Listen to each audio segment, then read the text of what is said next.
We'll now invite Brother Andrew to come forward and speak to us to the subject, Samson, fighting human weakness in youth. My dearly beloved brethren and sisters, and our dear young people,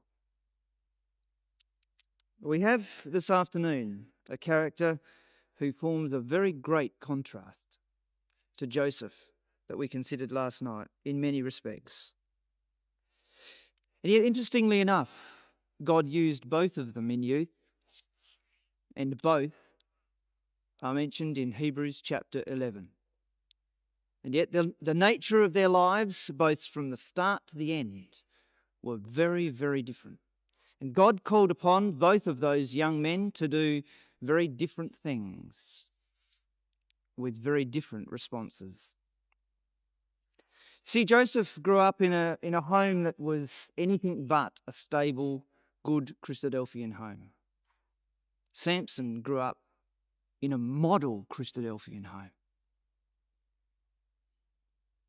And yet when he got in company with the enemy, he was unable, because of human weakness, to maintain the stand that Joseph was able to maintain when he arrived into Egypt. We're probably very familiar with the background to Samson's life, so there's no real need for us to spend a lot of time on that. He lived at the end of the period of the Judges, and we know what the period of the Judges was characterized by. In fact, at the start of that period, recorded in the appendix at the end of the book of Judges, in chapter 17 onwards, we have that phrase oft repeated, that every man did that which was right in his own eyes. It's characteristic of our generation. It's been characteristic of many generations down through history. But that was what it was like at the start of those 400 years. And it just got worse. As if when men do that which is right in their own eyes, it can get worse. Well, it did get worse. It got worse. There was a gradual deterioration over that period.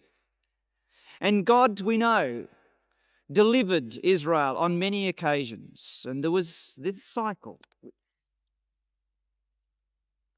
which we're all familiar with.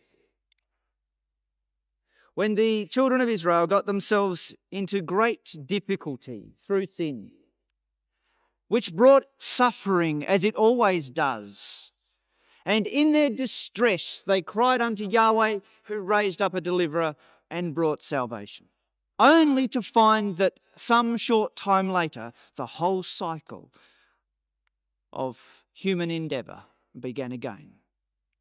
But the interesting thing is, by the time we get to the end of the period of the Judges, while there was sin and suffering, we get to the point, brethren and sisters and young people, that there was no supplication. And that tells us the depth of the degradation of society by the time we reach this man Samson. He wasn't living in an easy time. There was, on the part of Israel at that time, no repentance, no recognition of God, no crying for his help, even though the previous generations had done that. And at the peak of apostasy, we find God doing something. Verse 1 of Judges chapter 13. And the children of Israel did evil again in the sight of Yahweh, and Yahweh delivered them. That's different from every other cycle in the Judges, because there is no recognition of God by the people. There is no crying unto him now. But in Yahweh's mercy, he provided a deliverer, and Samson was to be that man. This was the longest period of oppression by Israel's worst enemy. And that's what Samson was being raised up to do. There was flesh unrestrained. There was no moral influence left in Israel. Apostasy at its absolute peak. And at that point in history, God sent a deliverer. It echoes, does it not? In the 6,000 years of human history, it got to a point after 4,000 years where no longer was Israel or the Gentiles calling out for God. And at that point, at the peak of human wickedness, God sent his own Son. And here he sends a deliverer. And you know, he couldn't find anyone suitable in all of Israel. He looked through all the tribes. And do you know what he had to do? He had to raise one up from birth. And it so seems, as we commented last night, that at times when the people of Israel had got into such degradation, when things were so bad and the difficulties of the deliverance were so intense, that God had to start even earlier with individuals who he called to his purpose. And now we're told that he's starting in the womb. And we know he had to do that with his own Son because of the wickedness in the world and because of the great need amongst humankind. Look at verse 2. And there was a certain man of Zorah, of the family of the Danites, whose name was Manoah, and his wife was barren and bare not. And the angel of Yahweh appeared unto the woman and said unto her, Behold, now thou art barren, and bearest not, but thou shalt conceive and bear a son. We don't have to read that casually, don't we, to see the emphasis on her barrenness. 4 times in 2 verses we're told there that she was barren and she bare not. There was no hope of that happening in her life. But God came and said, there's going to be a miracle here. I'm going to work in Israel and a son is going to come forth. There is a laboured emphasis that this had to be God's work. Had it not been for his intervention, there would have been no hope for Israel in that generation. There is a miraculous birth here, and God is the prime mover. And you'll notice there in verse 3, this unusual term, the woman. It's not a very nice term to call Manoah's wife. Why not give her name?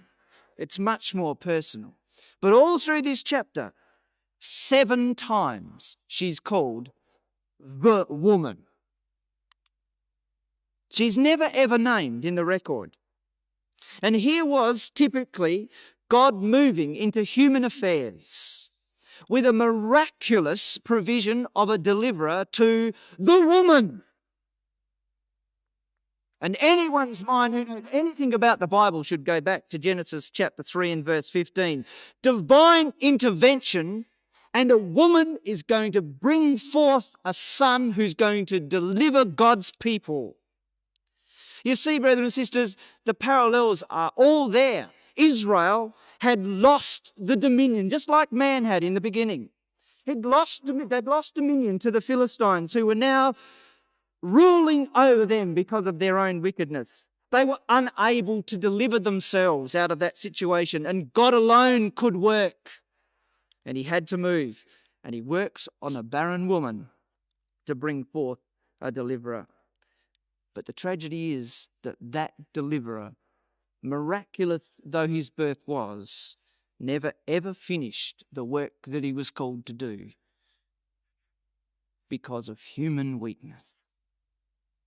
He was in many respects a type of the great deliverer to come, who would complete the work that this man failed to do because of his own weakness. And so in the scriptures, brethren and sisters, Samson types not only the work of the Lord Jesus Christ in many respects, but because also of his human weakness, he types Israel's behaviour and ours too. And on the Bible marking sheet for today, you'll find some of those parallels listed, which you might find useful. But we must see, brethren and sisters and young people, in his life, not just a life that we can identify with because of his weakness. And very often you hear young people saying, well, Samson's one of those people in the scriptures that I can at least identify with. It's very difficult to identify with in amazing examples like Joseph or Christ himself or John the Baptist. But many people feel that they can identify with the weakness of Samson. But you know, young people and brothers and sisters, Samson's life is not here in the divine record just so that we can identify with his weakness. What it's there for is to show us the principles by which deliverance and dominion over the enemy can finally be achieved. That's what it's actually there for. It's not so much about his strengths or his weaknesses, and he had great strengths and great weaknesses, but it's about God's way to overcome sin and human weakness. Despite what we might think, that's what Samson's life is all about. And we've all got to come to grips with that, because we're never ever going to overcome sin, brethren and sisters, unless we do it God's way. Samson learnt that the hard way. The earlier we learn it, brethren and sisters, and young people particularly, the earlier we learn God's way to overcome sin, the better off we'll be. And the less pain and agony we'll suffer all through our lives, as Samson's life is witness. You know, the angel didn't just come and promise a son. If we read our Bibles more carefully than that, we'll see something else. Verse 4. Because he said, you're going to conceive and bear a son. This is what he said to Manoah's wife. But verse 4 continues. Now therefore beware, I pray thee, he says, and drink not wine nor strong drink, and eat not any unclean thing. For lo, thou shalt conceive and bear a son, and no razor shall come on his head, for the child shall be a Nazarite unto God from the womb, and he shall begin. Isn't that interesting? He shall begin. He would never finish delivering Israel out of the hand of the Philistines because of his own limitations. And it would be left to the greater Nazarite, the greater son of the woman, who would later come. But that important message in verses 4 and 5 are repeated twice by the angel, that he was to be a Nazarite from the womb. And there is the fundamental crux of Samson's life. It is the foundation principle of deliverance, the deliverance that God can offer. It's the foundation of it all. Here, right at the start of his life, God is telling us that a Nazarite life from birth is essential before deliverance can come. We can't overcome or have dominion over the enemy until we have dominion over ourselves. And that, in a nutshell, is what Samson's life is about. And his life dramatically, in fact tragically at times, illustrates that principles. You know, his failure to have dominion were due to his lapses in maintaining his Nazarite principles. And he would only begin to deliver because of those lapses. I'd like you to go back to Numbers chapter 6 for a moment. You're probably all familiar that Numbers chapter 6 contains the details of the Nazarite law.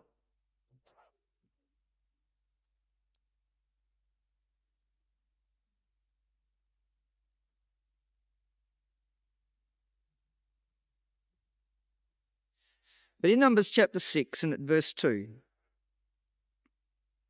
Yahweh said to Moses, Speak unto the children of Israel, and say unto them, When either man or woman shall separate themselves to vow a vow of a Nazarite, to separate themselves unto Yahweh, he shall separate himself from wine and strong drink, and shall drink no vinegar of the wine or vinegar of strong drink, neither shall he drink any liquor of the grapes, nor eat moist grapes or dried. And so it goes on, listing all the details of that which was expected of a Nazarite. But what we notice first of all is that if a man or a woman wanted to be a Nazarite, they could. There was no compulsion. It was a voluntary devotion to God for a chosen period of time. And it's very clear, the further we look into that, and we haven't got time to prove all this afternoon, but it's very clear that there was an association between the Nazarite in what he did and what he was commanded to do, and that of the high priest. And so on the overhead here, it says that he was to be identified, really, with the high priest, because the priests were to drink no wine. There was to be no contact with death, just as with the Nazarite. And the Nazarite was to keep his hair uncut, and the high priest was to wear a crown which said holiness to Yahweh. In fact, the word for crown is, as used for the high priest, occurs in this chapter in relation to the Nazarite. But he was also identified with the king in some respects. And so, in principle, what God was saying is that a man, though he was not of the tribe of Judah or of the tribe of Levi, could in fact imitate the behavior of the king priest for a short period of time. Of his own choosing, he would volunteer to devote himself to that. Because God had called the nation as a kingdom of priests and an holy nation. And so any individual in Israel could do that. But there are several fundamental things, two, in fact, fundamental principles upon which the Nazarite vow was based. The first we've just read in verse 3, and that is a separation from wine, a separation from all intoxicating influences on the mind. That's really what God was concerned about, and from death, avoiding all corrupting and degrading influences upon the mind, because God is really concerned with the mind more than anything else. And in verse 8, we find the other principle. All the days of his separation, he is holy unto Yahweh. So it wasn't just a matter of abstaining from some things. There was a positive side to Nazariteship, and he was to be holy unto Yahweh all the days that he had chosen. And there his mind was to be elevated in divine things. It was to be seen in his life and in his actions. And so we have two fundamental principles: separation and holiness, or separation and consecration, dedication to God. And both of those were essential characteristics of a Nazarite. And if you have a look in verse 5, the hair, in fact, of the Nazarite really symbolized both of those two foundation principles. Verse 5 says, "And all the days of the vow of his separation there shall no razor come upon his head, until the days be fulfilled in which he separated himself unto Yahweh. He shall be holy, and shall let the locks of his head of his hair grow." So he's got to separate all his days from those other things, and he's got to be holy unto Yahweh. And in that context, we're told that he must let the locks of his head grow to show that he is separate and consecrated in holiness to God. I want you to remember that the hair was a symbol of both of those foundation principles of Nazariteship. Well, that's what the law said about Nazariteship.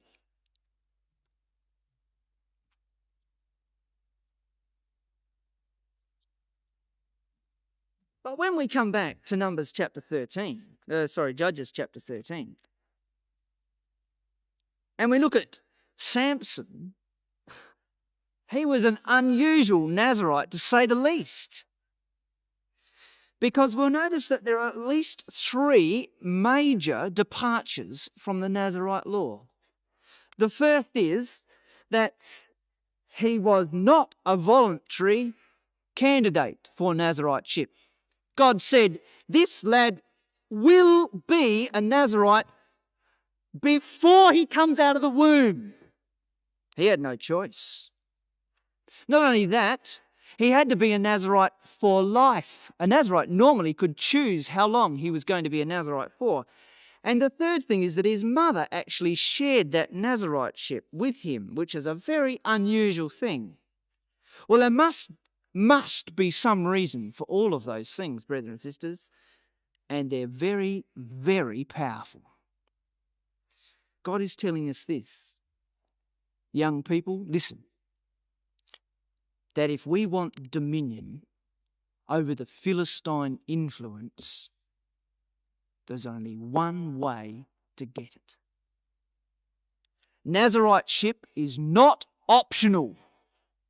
It's mandatory. It's got to be for life. It can't just be when you feel like it. And it's got to start young if it's going to be effective. What an amazing thing. And they're the principles of godly life and how to overcome the enemy are laid down in the life of this individual that God called.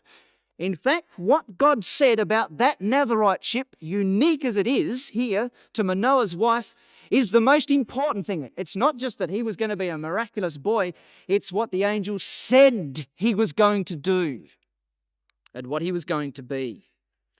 Separation from all defiling influences of sin and its effects, and a consecration of a life to God in holiness. And the earlier, the better, God says. The earlier, the better. Perhaps we're starting to get a little closer to our theme, which we'll come back to tonight. You know, the lesson is, young people, that this world is screaming at you. If you're still at school, you're getting this every day. And even in the workforce and the training courses, people are getting this thrust down their throat all the time. Expand your horizons. Broaden your outlook. Fulfill your desires. Be yourself. Make your mark. Inhibition is bad for you. And God says, Naziriteship is the only way. Narrow down the influences of your life. Abstain from ungodly and defiling ways and behaviour, and seek that which is good, true, positive, and honest. It's the only way to have dominion. It's the only way to have happiness. And did you notice, young people, that the angel did not say to Manoah's wife that when this lad grows up, he will be a Nazarite and learn that when he learns the truth? Didn't say that at all. The angel said, this Nazarite influence will start in the womb. And those of you who've grown up in the truth, be thankful for that marvellous privilege. It's good to bear the yoke in youth. And the woman was to be involved as a result in the Nazarite vow. Look at verse 4. We read that a moment ago. It begins and says, now therefore beware, I pray thee, drink not. He's talking to the woman. And she repeats that to her husband in verse 7. And then in verse 8, Manoah, who was a godly man, prays to God for direction. They saw the significance of the marvel of what God was going to do in Israel. And he is on his knees and prays to God and says in verse 8, oh, please send the angel to come and tell us how we should direct this child. This is such an important thing. We want to know how we should bring up this lad if he's going to deliver Israel. But in verse 9, God hearkened to the voice of Manoah, and the angel came again unto the woman as she sat in the field. But Manoah, her husband, was not there. This is being very deliberate. This angel is avoiding Manoah for some reason and is going back to the woman all the time. And the woman, in verse 10, we find, runs off and gets her husband and brings him back, and the angel's still there. And we find that Manoah, in verse 12, asks the angel directly the question that he asked in prayer. He's very concerned to do the right thing. He's a very godly and honest man. And the answer comes back in verse 13. And the angel of Yahweh said unto Manoah, of all that I said unto the woman, let her beware. She may not eat of anything that cometh of the vine, neither let her drink wine or strong drink, nor eat any unclean thing. Of all that I command her, let her beware. It's the same word. In fact, it's probably better translated observe. And in fact, 3 times in that chapter. You'll find in verse 4 the word beware. It occurs in verse 13, and in verse 14 is all the same word, and it means to very carefully guard or observe. What an amazing answer that was when Manoah had prayed to God and then asked the angel, what should we do to bring up this young lad so that he's a godly young man? And the angel just kept on repeating what he'd said before. Of everything that I've said to the woman, let her beware. She shall not drink wine. She shall not blah, blah. What was he trying to tell Manoah? What was he saying? He was saying this. It's the divine influence on that child, Manoah, that's going to be important. This is my work, said God. It's not a matter of what you, Manoah, are going to do in your own strength and how you will bring him up, even though he was determined to bring him up as a godly young man. God's not denying that. He was a godly man, Manoah. But the way for them to bring up this child was for the woman to be a Nazarite. What a powerful lesson that is for all parents. The way to bring up young Nazarites, brethren and sisters, is to be a Nazarite. Not in word, but in deed and in truth. It was no good Samson's mother, as he was growing up, saying, now Samson, I've told you before, the angel said you're not to drink wine, glug, glug, glug. And she had some of her own. What would that have taught Samson? No good at all. She was also to live exactly the same life that she was going to expect in her son, who was God's son in a sense, for doing a very great work. Actions are much more powerful than words, aren't they? We all know, brethren and sisters, that words don't influence our children, but actions do. It's no good telling our children to do this or that and then doing it ourselves. It's no good telling them, now be patient, and getting impatient with them. They will learn what they see. They won't learn what they hear told them. Well, not very often, anyway. Children learn to become what they see lived. What an enormous responsibility that places on us all. Parents have a controlling influence on the lives of their children as to whether they are Nazarites. And young people, don't think you're exempt from that lesson either, because there's a fundamental principle that you ought to come to grips with before you get married. And that is, if you are ever, by the grace of God, blessed with an inheritance of His in seed that follows you, if you're blessed with a family in days to come, just make sure that your life is sorted out before they come into the world, because it's too late to sort it out afterwards. But Samson's parents had their lives sorted out. And we have nothing in the record to make us think anything else than that Samson's mother was a Nazarite the whole of her life. They were a faithful and godly couple. They're portrayed very favourably in this record. Not only chosen by God for this miraculous birth of the deliverer, but she herself appreciated those principles of Nazariteship and accepted it. We find that Manoah is a man of prayer. We find them endeavouring to bring up Samson in godly ways. They later, in this chapter, you remember it was as it was read in our hearing today, they brought a voluntary burnt offering indicating their dedication, and it was accepted miraculously by God. And the other thing we know about them is that they were Danites. Danites living in Zorah.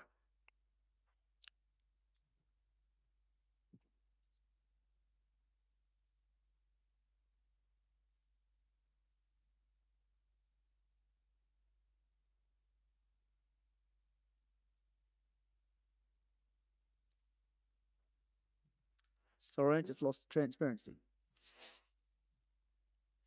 The tribe of Dan had the beginning of the period of the judges. had tried for a very short time. The yellow area there is the territory that was allotted to Dan, not far from Jerusalem, down towards the coastal plain of the Philistines, in Philistine country largely.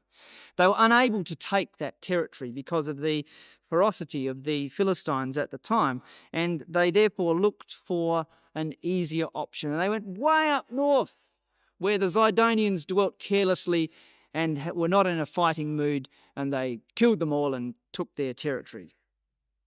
Marvellously brave and courageous Danites. And the majority of the tribe was up there. But there were a few tenaciously hanging on to the original inheritance because they knew Yahweh had promised it to them, and they had enough faith to stay there and to defend it against the inroads of the Philistines and of the world. And Samson was born into a household in that circumstance here at Zorah, right on the border of the territory of Dan. So he's born into a very favourable environment. What a marvellous privilege that was for him. Verse 24 tells us, "And the woman bare a son and called his name Samson. And the child grew and Yahweh blessed him." His name means brilliant sunlight. And finally there would now be a ray of light amidst the darkness of Israel's sin. Or so it seems his mother named him that way for. And Yahweh blessed him. What does that mean? What can it mean, brethren and sisters, except that from an early age he began to appreciate divine things? And can you imagine anything else with a mother and a father like that?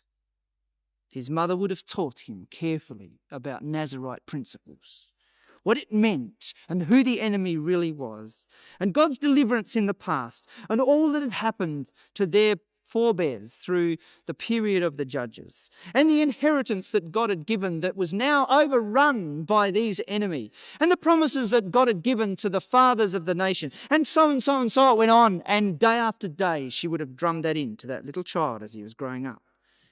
And Yahweh blessed him.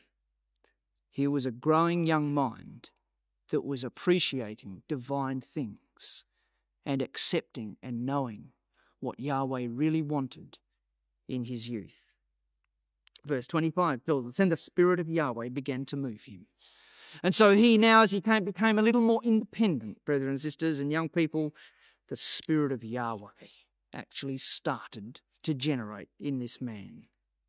And he's probably still a teenager. It's very fitting that the Spirit of Yahweh was moving in him because it was God's work, remember?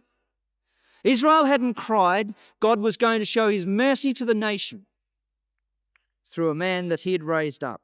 And we have here a picture of a godly, enthusiastic young man who's moved by the word of God and by divine things, and it began to move him. The word at times is not in the original. The translators have translated "move him" at times from one Hebrew word, and that word really means to impel or to agitate. It's rendered to stir or to urge on. And he's urged on in the camp of Dan. And he wasn't really a young man who was seeking his own interests. There was a camp, and that was all it was. It wasn't the inheritance of the tribe, though it should have been one of the biggest. It was a camp with a few faithful tenaciously hanging on to the truth there, and the remnant had forsaken it and gone to the world. And he's hanging on in the camp of Dan, and the word of Yahweh is moving this young man. Get the picture. There's a young lad who's fired by the truth. And he's moved in the camp of Dan, and we shouldn't have the chapter break there. He's under great pressure because of the Philistines in there. And we find in verse 1 of chapter 14, "And Samson went down to Timnath, moved by the Spirit of Yahweh." You know what Timnath means? It means the assigned portion. And it should not have been into the hands of the Philistines. It should have been in the hands of Danites. And he goes down to the assigned portion that Yahweh had given him because Yahweh was moving him. He was fed up with the Philistines. He knew that God had promised this to him, and he moved down into that territory which was occupied them. Verse 4 tells us that his father and mother knew not that it was of Yahweh that he sought an occasion against the Philistines. For at that time the Philistines had dominion over Israel. Oh, what an awful word that is. Comes straight out of Genesis 1, where man lost dominion because of sin. He was meant to have dominion over all things, but lost it. And now, of all the people in the world that have got dominion over Israel, it has to be the filthy Philistines. That's why he was agitated. He could see God's purpose turned on its head, and he went down to the assigned portion. Israel had never been at a lower point since they came out of Israel under the dominion of sin, of the land of sin. And they were content for it to be so. Because in chapter 15 of Judges and at verse 11, they say that to Samson. The men of Judah said that to Samson. But he saw the situation. Samson saw very clearly what the situation was, and it ought never to have existed. So down he goes. And he saw a woman in Timnath of the daughters of the Philistines. It is Samson's great and only recorded weakness. And at times we think, oh, what a fool! He went down there, fired by the word of God, to wrest back the dominion that belonged to Israel. And he happened just to see a woman and thought, she looks pretty nice. And his original intention was waylaid. What a tragic thing. We do think, don't we, at times that Samson was a fool. Well, he was. But let's translate that into our own experiences. Let's translate his weakness, his only recorded weakness, for one of ours, brethren and sisters and young people. Go on, do that in your own mind. You think of a weakness that you know you have, and think of it from now on in the context of Samson's life. Do you know, this woman should never have been in Timnath. And it was only because of the failure of his brethren in an earlier generation to uphold the truth that that woman was even there. What a tragedy. When he's coming down there to fix what they had failed to do before, he bumps into the remnant of what was left over because they hadn't lived the truth. But he bumped into it nevertheless. She should have been gone along with all the Philistines 400 years before. But the lusts of his eyes had blinded his mind, derailed his original objective, and we've no longer got the Samson of chapter 13 at verse 25. You see, in Philistine territory, brethren and sisters, things always look a little different than they do when we're here or when we're home. They're always a little different. You know, we might be moved to do the right things when we're home, when we're comfortably reading our Bibles, when we're thinking about the Word of God in a godly home environment. But beware when we walk into Philistine territory. There are many, many casualties. Young people, brethren and sisters of experience and age who've had to learn that lesson the hard way. You know, it's much easier for us to say no at a distance than when we're face to face with a human being who's attractive, who's got personality, who's got feelings and emotions. It's much, much more difficult to say no or to see things just quite as clearly as we saw them when we were home. And we've got to be very, very careful because we all possess, all of us. Let's not just denounce Samson, brothers and sisters. All of us possess powerful emotions in our bodies. The lust of the eyes, the lust of the flesh, the pride of life. which are not of the Father, and that do influence us all at times. And they pulled a blind down over all that he knew, and he lost control. All that he ever knew about the Philistines was temporarily blotted out, and his mind lost control of his actions. What of all his Nazarite principles? He'd had them ground into his mind since he was this high. He knew them backwards. He knew about separation. He knew about dedication to God. The spirit mind must control the actions of the body, and now it's all back to front.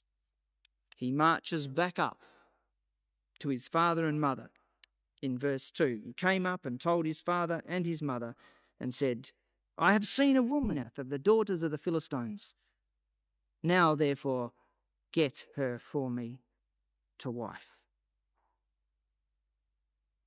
What a terrible thing.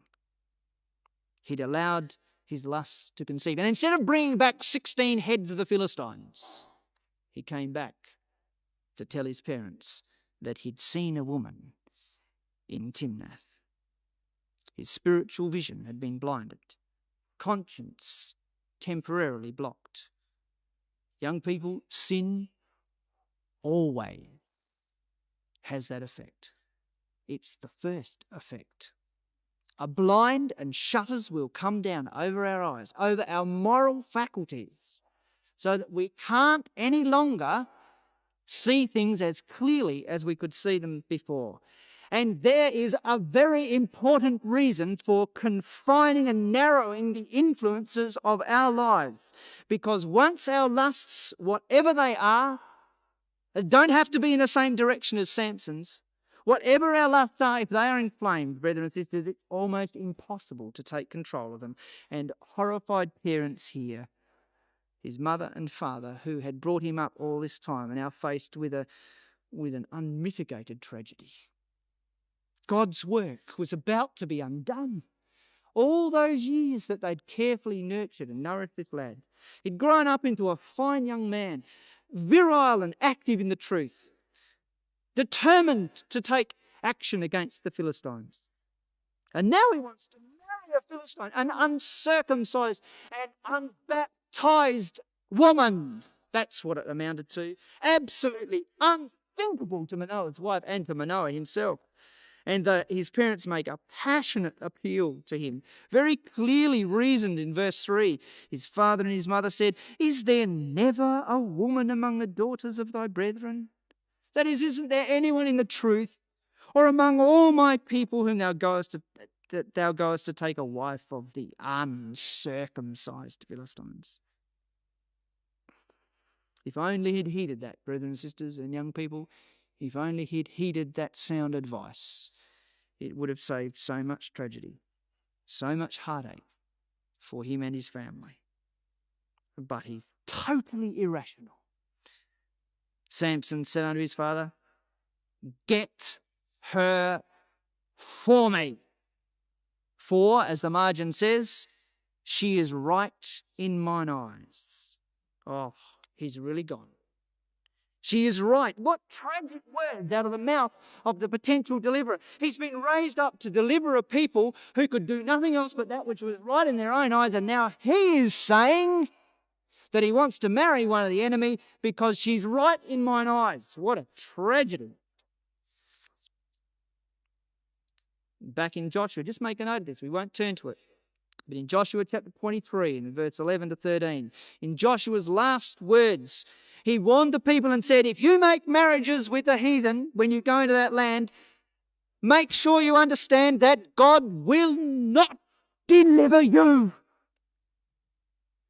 Oh, what powerful things. And he went on to say, There'll be thorns in your eyes. Thorns in your eyes.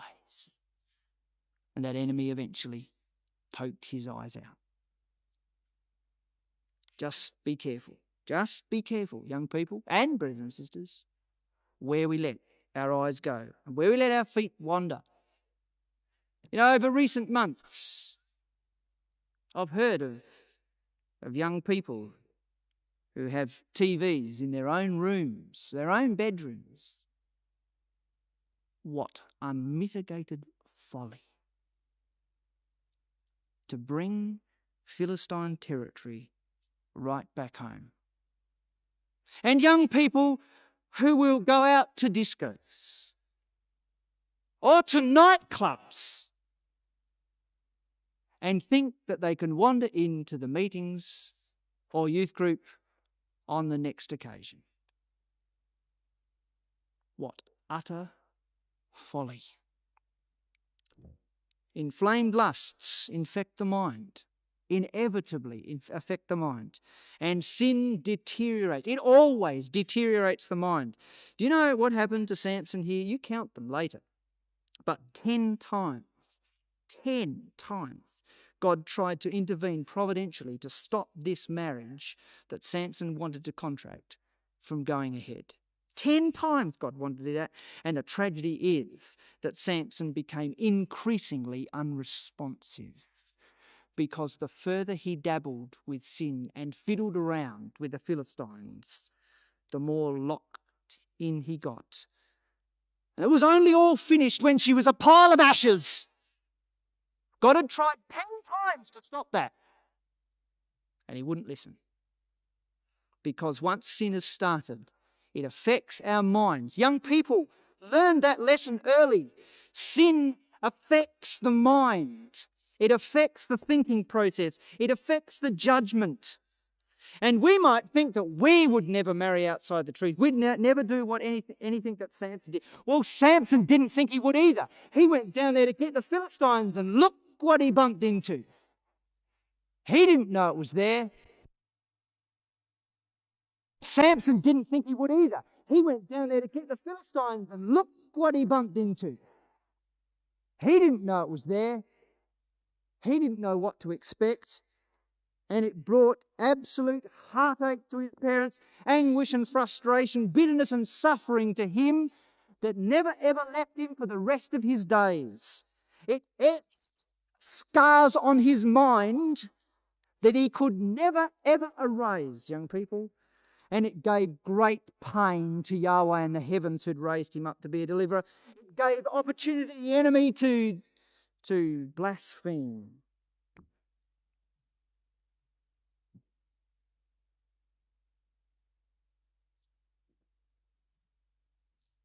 I'd like you to turn to that passage, 2 Corinthians chapter 6.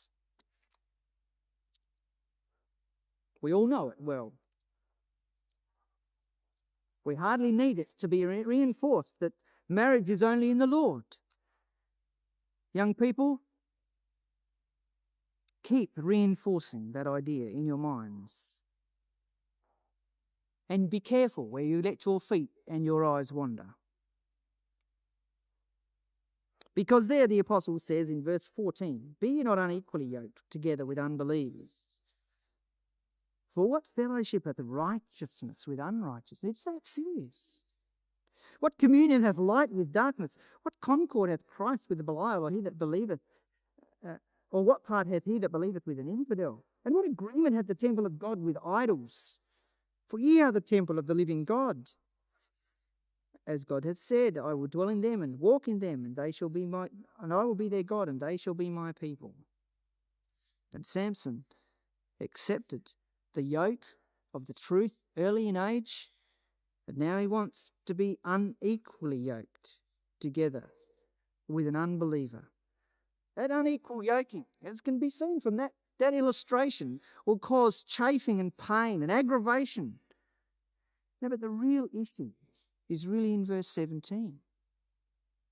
Because there Paul goes on to say, "Wherefore, come out from among them and be ye separate." Now, where have you heard that word? Saith the Lord, "And touch not the unclean thing, and I will receive you." You see what God is saying? Marriage out of the truth is a denial of Naziriteship. Be separate and touch not the unclean thing, and I will receive you. The corollary of that is if we don't, God won't. You know, that's not the end. Read verse 18. and I will be a father unto you, and ye shall be my sons and daughters, saith the Lord Almighty. Having therefore, he goes on to say in chapter 7, verse 1, these promises, dearly beloved, let us cleanse ourselves from all filthiness of the flesh and spirit, perfecting holiness in the fear of God. And there, in the context of marrying out the truth, I believe the Apostle Paul, without any question of a doubt, had the Nazarite principle in mind. Separate, verse 17, and perfect holiness, the two foundation principles of Nazariteship. And you will be my sons and daughters, said the living God. What a marvelous principle that is. You know, true Nazarites have their bodies in subjection to their minds, and they will take very great care where they go and what they do. Take care, young people, with whom you associate at school or at work. The apostle said in 1 Corinthians 15, bad company ruins good morals. That is a very important principle. Don't learn it the hard way. Bad company ruins good morals. If we think we can socially join with those at work or at school in whatever activity or whatever without being affected, let's think again, because we've already been deceived by sin and by its effects. We must live in this evil world, young people and brethren and sisters, but not be part of it. Come back to Judges chapter 14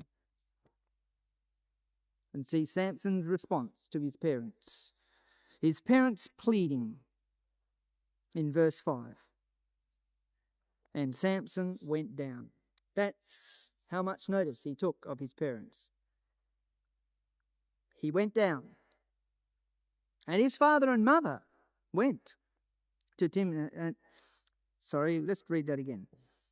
Then went Samson down, and his father and mother, to Timnath, and came to the vineyards of Timnath, and behold, a young lion roared against him. And the Spirit of Yahweh came mightily upon him. And he rent him as he would of a kid, and he had nothing in his hand. But he told not his father or his mother what he'd done. So it's evident that they weren't with him when that happened. And it's intriguing that the Spirit of Yahweh should come upon him when he's going down to Timnath to see this woman. Why, when he is going down there, did the Spirit of Yahweh come? And why did his mother and father go down there in the first place? And what's he doing in a vineyard of all places? His mother was evidently not in a vineyard. But we're told in that story there that he had nothing in his hand and he just rent the lion apart because the Spirit of Yahweh came upon him. And when he must have looked at that lion after it was all over, he must have been absolutely staggered. It wasn't in his strength. He wasn't such a powerful man that he could just get a lion and just rip it apart out of his natural strength.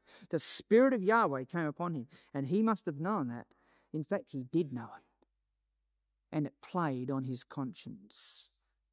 Now, what God was saying to him, Samson, you're going down to Timnath, and the Philistines are going to roar upon you as a lion. If you're prepared, I'll rip them apart in your hands. The Spirit which comes from me, said God, is going to rip them apart, Samson. But you can't play around with lions. You have to grab them by the jaws and rip them apart. You can't pat them and say, nice pussycat, which is what he was wanting to do at this stage. And the longer he played around and thought about that woman that he wanted to marry, the harder it became to turn back and the less impact it had on him. You know, he did not tell his mother and father why. He told them a lot of other things. He went back and said, I want to marry this Philistine woman. Why didn't he now tell them about the lion? Because he knew there was something in that, and God was trying to teach him a lesson. He knew that there was something there, and it was playing on his mind, and he didn't want to tell them because they would have immediately picked up the issue and said, Samson, can't you see what God's doing in your life? He knew God was doing something, but he wanted to go that way, and he procrastinated for so long that He didn't know where he was going to go, and he just kept on leaning back over towards Timnath to see this woman all the time. Here's a graphic picture of the deteriorating effect of sin and of indecision in our lives, young people. And he went back in verse 7 to see the woman. And he went and talked to the woman, we're told. And she pleased Samson. Well, I wonder why he went back. You know why I think he went back? Well, this incident of the lion was worrying him, and he really believed he probably shouldn't go. But then he thought, well, I'll just go back once and it'll convince me once and for all whether I should be there or not.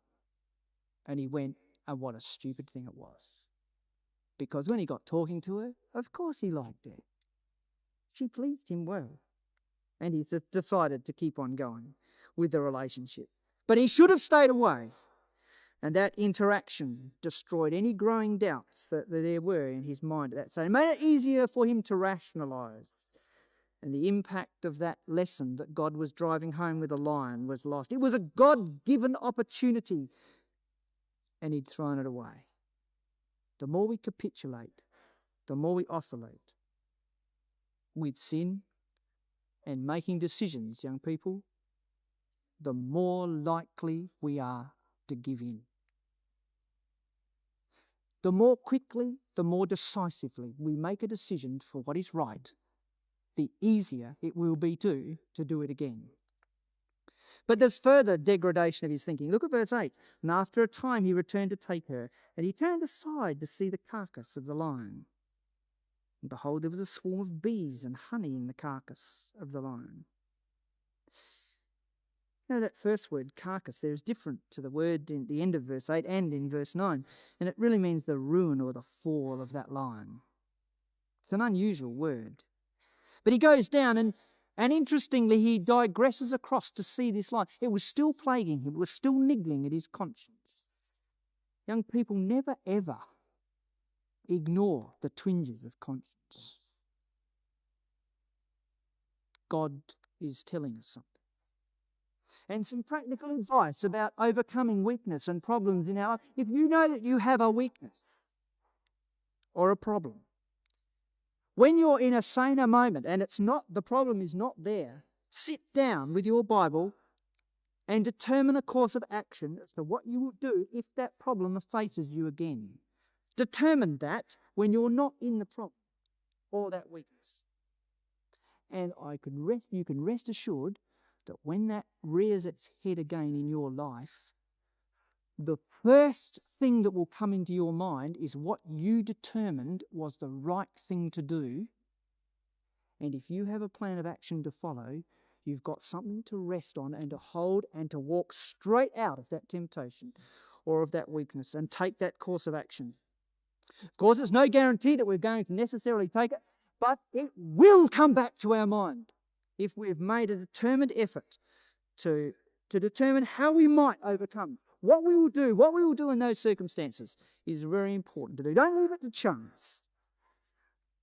But now Samson looks at the ruin of the Philistines because that's what it represented.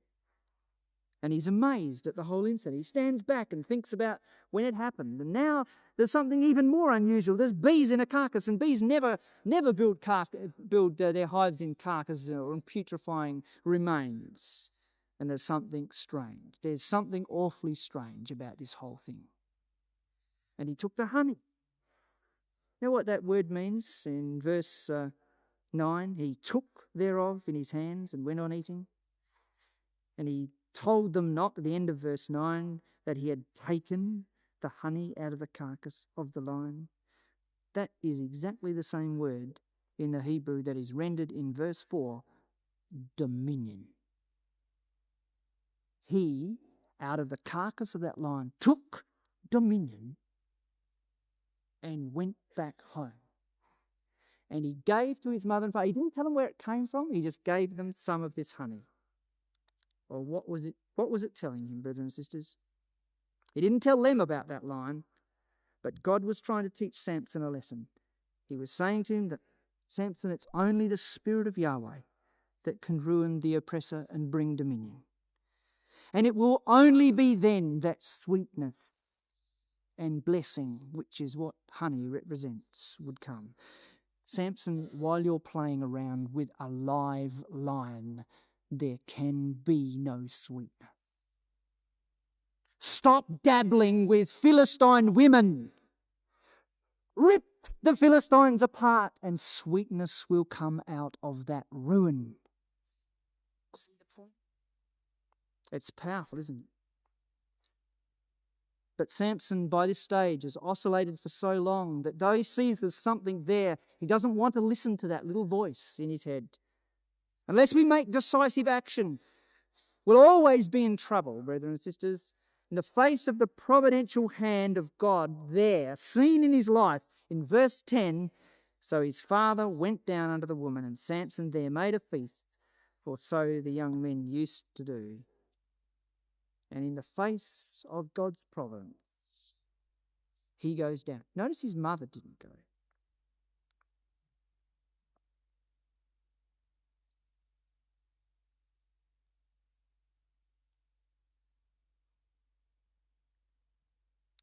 But the wise man in Proverbs chapter 3 said, trust in Yahweh and lean with all thine heart, and lean not unto thine own understanding. In all thy ways acknowledge him, and he will direct thy paths. Underline the words all. In all thy ways acknowledge him. And Samson wasn't doing that at the moment. And so he was allowed by God to go down. Tragic as that was. If we will not acknowledge him in all our ways, young people, he will allow us to go our way. And what a tragedy that is. And Samson threw a drinking party with his Philistine, uncircumcised Philistine mates.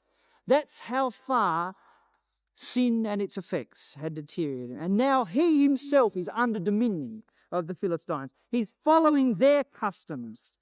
And what was the enemy are now his friends. What an amazing thing. And don't think that that won't happen to us. Don't think that the enemy out there and those who think diametrically opposed to all that God upholds as right and true can't become our friends, because they can become our friends as soon as we let down our guard and we sell ourselves out and follow their customs. We'll be their friends. If we stand up for what's right, we'll be their enemies, and they won't have a bar of us. Because he didn't make a firm stand, he just went down and down. His mind just got worse and worse, and sin defiled his conscience. It became easier and easier to sin. In fact, he got to the point where he could make a joke out of the providence of God. You may have a riddle about the lion. A joke out of the providence of God. We can't be involved in the world's activities and it have no effect on us. We can't. It will have an effect. And Samson's party goes on. And he only comes to his senses when he's so deceived, betrayed, and hurt because they found out his riddle by pressing his wife-to-be, that he storms out in disgust. And verse 19 says, and the Spirit of Yahweh came upon him, and he went down to Ashkelon, and he slew 30 men. That's why the Spirit of Yahweh came back to him, because he was ready to rip the lion. He turned his back on all the Philistine ways and walked out to do damage to them and to uphold the principles of Yahweh, and Yahweh was with him. What a powerful lesson that is. Every time he turns his back on the Philistines in the record, Yahweh comes back. You see, isn't that what Paul said in that verse in 2 Corinthians that we saw? Be ye separate and touch not the unclean thing, and I will receive you. While you're dabbling, Samson, don't think that the Almighty can be close to you. And he went up, interestingly, isn't it? He went up to his father's house. End of verse 19. And you'd think, well, Samson, thank goodness you've learnt your lesson. After all that, it took an awful lot. But chapter 15, verse 1 says, but it came to pass within a while after, in the time of the wheat harvest, that Samson visited his wife with a kid. and said, I will go into my wife into the chamber to consummate the marriage. What an amazing thing. Surely he had learnt his lesson. Well, young people, this is the lesson.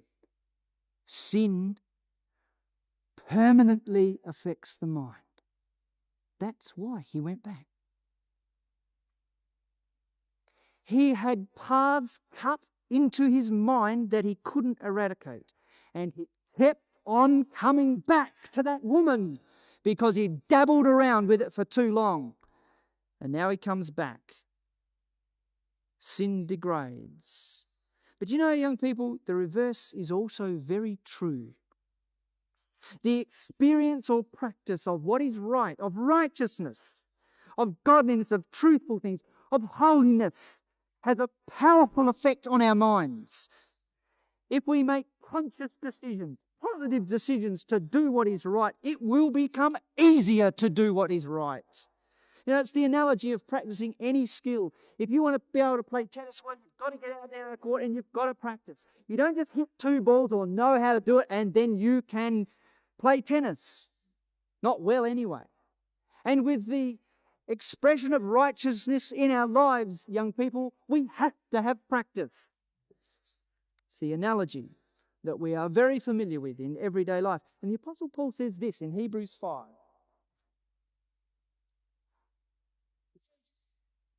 Solid food, and this is taken from Weymouth's translation, solid food is for adults, that is, those who through constant practice have their spiritual faculties carefully trained to distinguish between good and evil. You know what that's saying?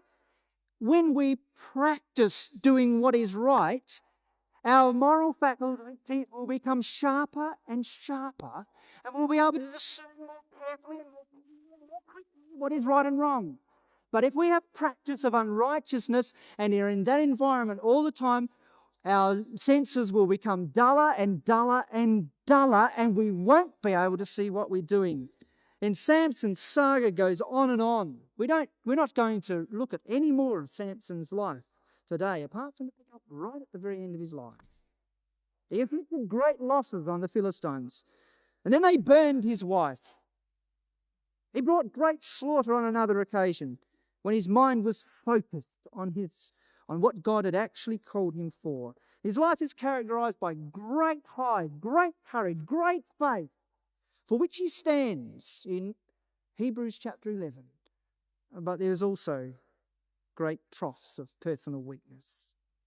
And it was that weakness that hindered God's ability to work through him.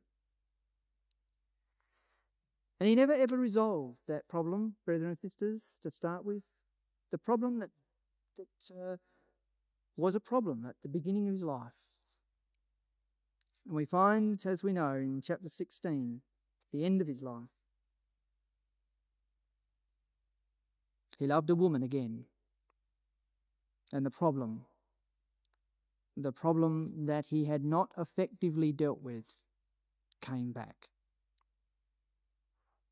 And it's again in the territory of Dan, in the valley of Sorek, that belonged to Dan but is possessed by Philistines. And there in that place he sold his heart, soul and strength into the lap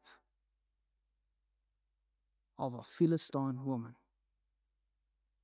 And the scars of his previous experiences had led him to ignore his conscience. Compare that with Joseph, who because of the practice of righteousness, when it came to a difficult decision, made the right stand because his faculties were sharpened. But Samson's mind has been affected by sin, and he can't see as clearly, and he hadn't worked strongly enough to overcome that. And now the symbol of his separation and his consecration, his hair, drops into the lap of a woman. And the source of his power to gain dominion is snuffed out. That power lay in his separation of thinking and his devotion to holiness. That's where our power lays, young people and brethren and sisters, in the separation of our thinking and a devotion to holiness. There is power that can match nothing on earth in that. But a woman, a Philistine woman, robbed him of the greatest power on earth and bound him in chains. What a powerful lesson. The world, with the lust of the flesh, the lust of the eyes, and the pride of life, all the ways and activities that are associated with its philosophies, can sap the vital power that we have and take dominion. If we allow too close a contact and allow the distinctions to blur. But that wasn't even the greatest tragedy in Samson's life. The greatest tragedy is in verse 20 of chapter 16. And she said, "The Philistines are upon thee, Samson." And he woke out of sleep, and he said, "I will go out as at other times and shake myself." And he wist not that Yahweh was departed. He just thought he could dabble around with worldly things, play loose and light, and still go back and have all the benefits of Yahweh's association. And he was deceived, sadly deceived, and he didn't even know that Yahweh had left him. Deceived by sin and his involvement in worldly things, and it put him in bondage with no power, absolute bondage. And sin will do the same, young people. It'll do the same.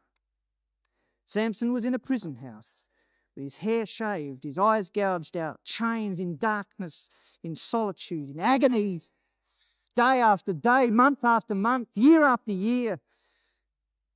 And in that circumstance, with nothing else, what he'd learned in youth began to come back. He heard his mother's voice in that prison, young people. "Samson, Nazarite is the only way to overcome the Philistines." And all the events of his life flooded back. And with no eyes, he began to see with a clarity he'd never, ever appreciated before the true issues of life. Separation from ungodly influences and consecration in holiness are the only things worth striving after. Look at verse 22. "Howbeit," the record tells us, "the hair of his head began to grow again." Margin, "as when he was shaven." This had taken some considerable time. And it's not just saying his hair grew. His hair was a symbol of the consecration and the separation that bespoke the Nazarite. His hair was taken away because he wasn't consecrated and he wasn't separate, but now it was growing again. It was telling us that his separation of mind and the consecration in holiness, though he was in a prison and could do nothing much, was beginning to return. And they took him out at that time, after all this had gone round his mind and he'd seen the folly of his whole life. They took him out amidst the mocking and humiliation and ribald laughter of the cruelest and filthiest people on earth. And they joined with their God to despise him. And he couldn't see them. He could only hear them. But he hated what he heard. He despised it. And he whispered a prayer. "O Yahweh, remember me, I pray thee, and strengthen me, I pray thee, only this once, and let me die with the Philistines, because I'm no better than they are." And he bowed himself with might, not his own, And in his death, wrought the greatest victory of his life. A victory that's typical of that which would be later carried out by the greatest seed of the woman, who all his life would have dominion over himself, so that in death he might deliver those who all their lifetime had been subject to bondage. Samson's life, brothers and sisters and young people, shows that despite human weakness, pressures that he himself brought to bear because of his own folly, we can, through the mercy and grace of God, be victorious. But not until we recognize the Nazarite principles in our life. In conclusion, I'd like you to come with me to Paul's words in 2 Corinthians chapter 10.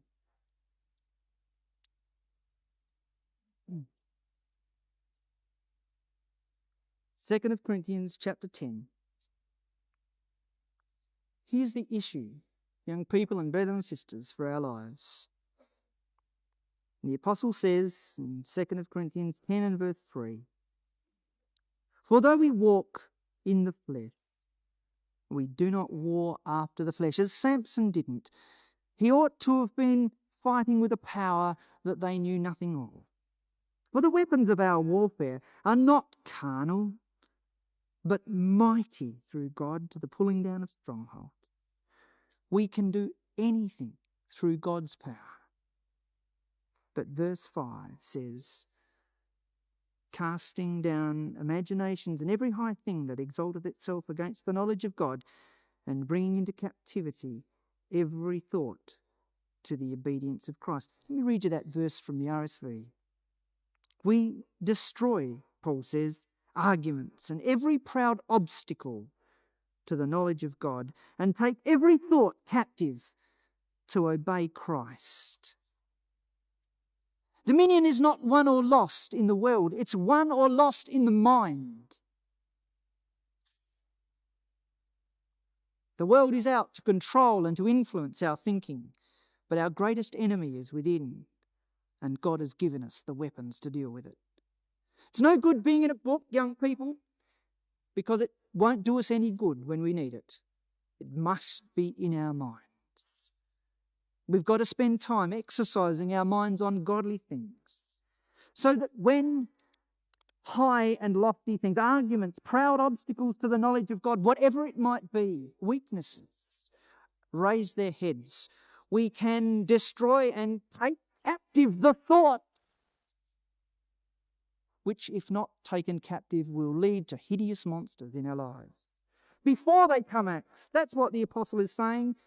And the proverb said, "Better is he that ruleth his own spirit than he that taketh a city." Samson could take a city, but he couldn't rule his own spirit during part of his life.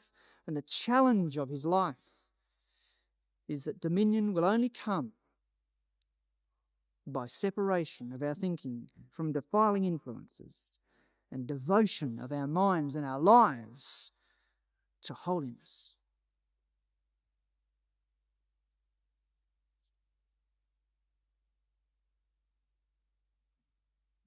In summary then, what have we seen?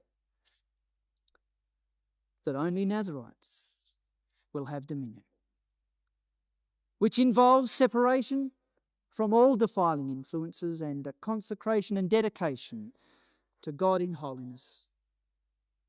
That parents too need to be Nazarites if their children are to be. We need to narrow the sphere of our lives to marry only in the Lord. And take notice of this, young people. Before sin has made deep tracks in your mind, sin deceives. It deteriorates the mind. And because the mind is the area where the battle will be lost or won, take thoughts captive and practice righteousness, being aware always of God's providential hand, that we might in the age to come have dominion over all things.